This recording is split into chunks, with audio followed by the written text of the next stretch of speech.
Y ahí es donde nosotros como países pequeños entramos de alguna manera salpicados por lo que las influencias de las potencias mundiales caen acá. Porque obviamente, ¿quién de ellos va a controlar un territorio como Latinoamérica? ¿Qué vende Latinoamérica importante? Es un tema en contra del terrorismo, es un tema en contra del narcotráfico, es un tema en contra de, obviamente, la migración, o es un tema de preocupación del crimen organizado, y algunos dirían que pudiera ser hasta ideológico. Es decir, yo no quiero gobiernos ya de izquierda o yo ya no quiero gobiernos de derecha, y ahí es en donde se inmiscuyen en elecciones importantes en cada país, las cuales les voy a explicar después. Pero aquí lo que quiero que tengan en mente es dinero, territorio, cuestiones políticas y sobre todo una influencia sobre esos países para el desarrollo de sus grandes negocios y el posicionamiento de los mismos. Claro, y para que usted no diga que estoy hablando cosas sin sentido, hay ejemplos pero más que reales. Venezuela, que ha sido un problema para la región desde hace 20, 30 años, 15, lo que usted le quiera poner, desde Maduro hasta obviamente Hugo Chávez, y lo que ahora ha expresado una potencia mundial que dicen que literalmente son un cartel, es decir, son una organización criminal en donde utilizan su fuerza pública para tema de narcotráfico, para tema de crimen organizado, seguramente para el lavado de dinero y además para influenciar y arruinar países vecinos. A ver, yo creo que una muestra clara es cómo Estados Unidos está en los mares alrededor de Venezuela con toda la flotilla, con aviones, y han habido desplegados serios sobre vamos a entrar. Y han habido también declaraciones del presidente de Venezuela diciendo tengo miedo de que entren. Y obviamente levantando el tema de soberanía. Un día tocan a Venezuela, toda la América se levantará por nosotros, por el pueblo de Bolívar. Advertencia de Nicolás Maduro a Donald Trump ante cualquier tentación de que pueda tener de invadir su país y provocar un cambio de régimen. Washington ha desplegado destructores, aviones y submarinos cerca de aguas venezolanas. Estados Unidos ha enviado buques de guerra, submarinos, aviones y más de 4.000 marines al Caribe y las costas de Venezuela. Incluyen misiles capaces de golpear a 1.600 kilómetros de distancia, el mayor operativo militar en la zona desde la invasión de Panamá. Washington dice que es para combatir al narco, pero no se descarta que en sus planes esté apuntar directamente contra Maduro, al que acusa de ser uno de los mayores narcotraficantes del mundo y por el que pide una recompensa de $50 millones. Estados Unidos está dispuesto a usar todos los elementos de su poder para evitar la inundación de drogas en nuestro país. Maduro no es un presidente legítimo, sino el líder de un cartel narcoterrorista, ha dicho la portavoz de la Casa Blanca. Exigimos el cese inmediato. El presidente venezolano convocó anoche de forma virtual a sus aliados en la región para hacer frente común y condenar el despliegue estadounidense. Representa una amenaza a la paz y a la estabilidad de la región. Maduro ha respondido además con su propia movilización, 4,5 millones de civiles y reservistas preparados, ha dicho, para defender el suelo sagrado de Venezuela. Y esto se une a que de repente Rusia y China pueden tener algún interés con Venezuela. Por eso es que Venezuela se ha mantenido de esa manera, porque tiene ayuda desde afuera, porque riqueza interna ya no generan. Es un país que se convirtió pobre por una ideología, por un liderazgo ignorante y sobre todo por gente que, lejos de brindarle ayuda a su población, lo que hizo fue beneficiarse a ellos. Y si quiere verlo aún más, las semanas anteriores, pues ya bombardearon una lancha que cargaba droga cerca de Venezuela y fue un mensaje claro de que no van a permitir que ahí se siga siendo un hub de droga y de distribución de droga. Aumenta la tensión en el Caribe. Estados Unidos enviará 10 cazas F-35 a Puerto Rico como parte de su ofensiva antidrogas en esa zona. El despliegue, comunicado el viernes a la France Presse por fuentes cercanas al tema, se produjo apenas horas después de que el Departamento de Defensa dijera que 2 aviones militares venezolanos volaron cerca de un buque de la Marina estadounidense en aguas internacionales. El Pentágono calificó ese vuelo de movimiento altamente provocador y advirtió a Caracas contra una mayor escalada. Washington acusa al presidente venezolano Nicolás Maduro de liderar una red de narcotráfico y elevó recientemente a $50 millones la recompensa por su captura. El martes, fuerzas estadounidenses desplegadas en el Caribe lanzaron un misil contra una embarcación que presuntamente transportaba drogas y provenía de Venezuela. En el ataque sin precedentes en la región murieron 11 narcoterroristas, en palabras del presidente Donald Trump. El incremento de la tensión coincide con una gira del secretario de Estado estadounidense Marco Rubio por México y Ecuador, donde firmó nuevas alianzas para reforzar la lucha contra el crimen organizado y la migración ilegal, y advirtió que su gobierno no dará marcha atrás en su lucha contra el narcotráfico.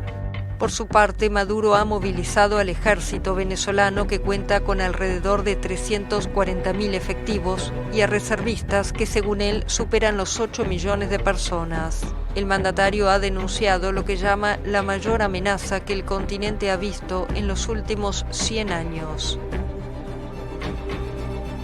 Ahí está, el mensaje está claro. Si no quiere haber de Venezuela, que por cierto, ojalá se haga algo, conforme las leyes internacionales, pero que la presión sí mande un antecedente para aquellos que crean que pueden agarrar un territorio y afectar a los demás, sobre todo porque ideológicamente es muy fácil manipular a la población y más a las generaciones jóvenes, y ya les voy a explicar por qué.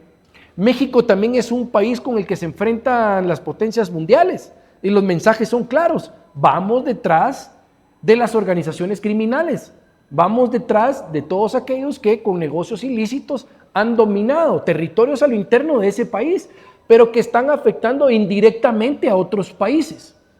Claro, habrá más de alguien que diga, bueno, pero ¿por qué no controlan los problemas a lo interno de estas potencias también cuando se trata del consumo? Esa es otra discusión que obviamente se les puede hacer.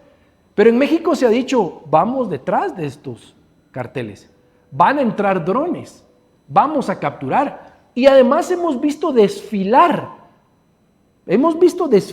gente que el propio gobierno mexicano ha puesto a disposición de extradición por señalamientos del tema de crimen organizado y negocios ilícitos a Estados Unidos, como también ha pasado en otros lugares. Guzmán Castro, conocido como el Chuy, era un operador del Mayo Zambada. Ya duerme en una prisión en Estados Unidos. Lo mismo 25 criminales mexicanos de alto perfil, quienes contaban con órdenes de extradición por delitos como narcotráfico, delincuencia organizada, homicidio y secuestro. Entre ellos, Abigail González Valencia, conocido como el Queenie, cuñado de El Mencho y sentenciado por tráfico de drogas y delincuencia organizada, quien por lo pronto se ha declarado no culpable por los cargos de crimen organizado, tráfico de cocaína y metanfetamina en la Corte de Distrito de Columbia.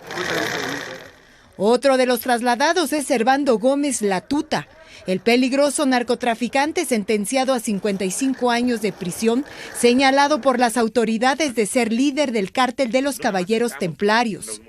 Estos delincuentes de alto perfil. De acuerdo con el secretario de Seguridad, su entrega obedece a que muchos de ellos mantenían operaciones ilícitas pese a estar recluidos. Que esta acción se realizó como medida para impedir que desde prisión continuaran ordenando secuestros, extorsiones. De estos 26 criminales, 9 fueron llevados a Nueva York, 5 a San Diego, California, 6 a Phoenix, Arizona y 6 a Virginia. Sobre las actividades criminales. Para este analista, Washington ha puesto en el centro al cártel de Sinaloa por ser el principal productor de fentanilo a Estados Unidos. La mayoría de ellos tiene información sobre las actividades criminales, pero también acerca de los políticos, empresarios y militares que les brindaron apoyo en sus respectivas organizaciones criminales. Por lo pronto, para estos 26 delincuentes, regresar a México es un sueño ya muy lejano. Entonces, lo que le quiero decir es, ese juego de vaqueros a algunos no les gusta. Ese mundo de negocios ilícitos a alguien ya no le agrada. Para bien o para mal, pareciera que es una política fuerte que entra a Latinoamérica, con los ejemplos claros que le di de Venezuela y de México, seguramente con Honduras, y no le extrañe que entre también en otros países de Latinoamérica y también, obviamente, de Centroamérica. ¿Y qué es lo que escala eso? escala un cambio en la actitud del ciudadano, se traduce en mensajes en las redes sociales. Obviamente esos gobiernos a lo interno mandan mensajes, narrativas y manipulaciones que provocan que la ciudadanía entienda o no entienda lo que está sucediendo y provoca a lo interno violencia innecesaria, física, intelectual, que destruye y descompone una sociedad. Y la violencia se da cuando el poder público abusa y además manipula. O sea, en Venezuela hemos visto encarcelamiento de líderes opositores. ¿Y qué hemos dicho de otros países? Pues muy poco, lo que podemos.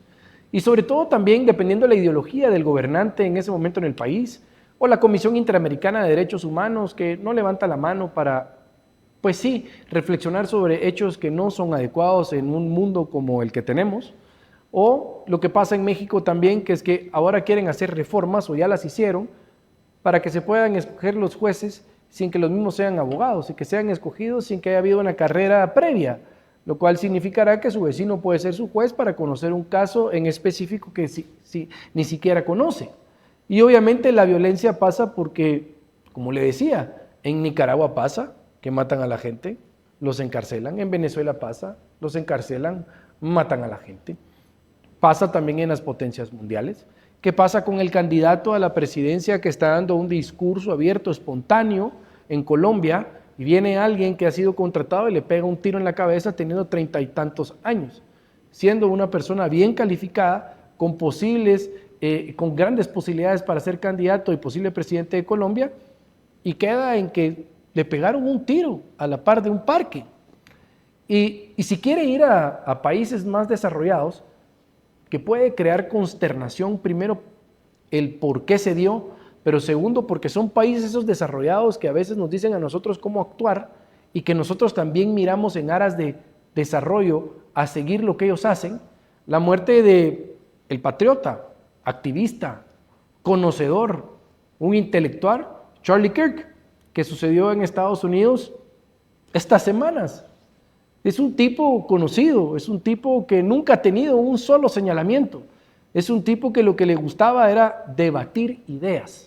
Charlie Kirk se convirtió en una estrella del movimiento MAGA al ir donde otros activistas ultraconservadores no se atrevían, a los campus universitarios como el que fue escenario de su muerte.